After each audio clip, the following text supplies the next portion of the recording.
আসসালামু আলাইকুম সবাইকে। বৈশাখ মাসে নতুন আরেকটি রেসিপি নিয়ে আপনাদের সামনে হাজির হলাম। আজকে আমরা তৈরি করব দই পান্তা। দই পান্তা বানানোর জন্য প্রথমে আমরা একটি পাত্রে আগে থেকে ভিজিয়ে রাখা পান্তা ভাত ঢেলে নিব। এরপর পানি দিয়ে আবার ভাতগুলো ভিজিয়ে নেব। এরপর টক মিষ্টি দই ঢেলে দেব।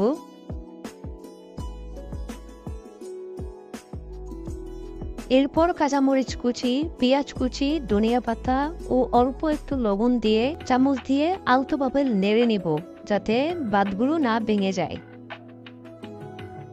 দই পান্তা বাগার দেওয়ার জন্য একটি ফ্রাই প্যানে অল্প কিছু সয়াবিন তেল, কাঁচা জিরা ও আস্ত সরিষার দানা, বাদাম, পেঁয়াজ কুচি দিয়ে ভালোভাবে বাগারটি তৈরি করে নেব। তার সাথে শুকনো লঙ্কা ও কাঁচামরিচ দিয়ে দেব। ভালোভাবে লাল হয়ে আসলে পেঁয়াজ, এরপর আমরা দই পান্তার মধ্যে বাগার দিয়ে দেব।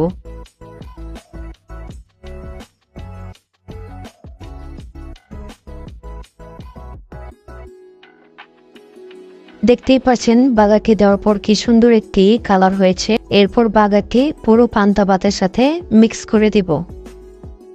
তো তৈরি হয়ে গেল আমাদের দই পান্তা। আপনারা আপনাদের বাসায় ট্রাই করে জানাবেন আপনাদের কেমন লেগেছে। আর অবশ্যই আমার ফেসবুক পেজ ও ইউটিউব চ্যানেলটি সাবস্ক্রাইব ও লাইক দিয়ে দিবেন। ধন্যবাদ। আসসালামু আলাইকুম।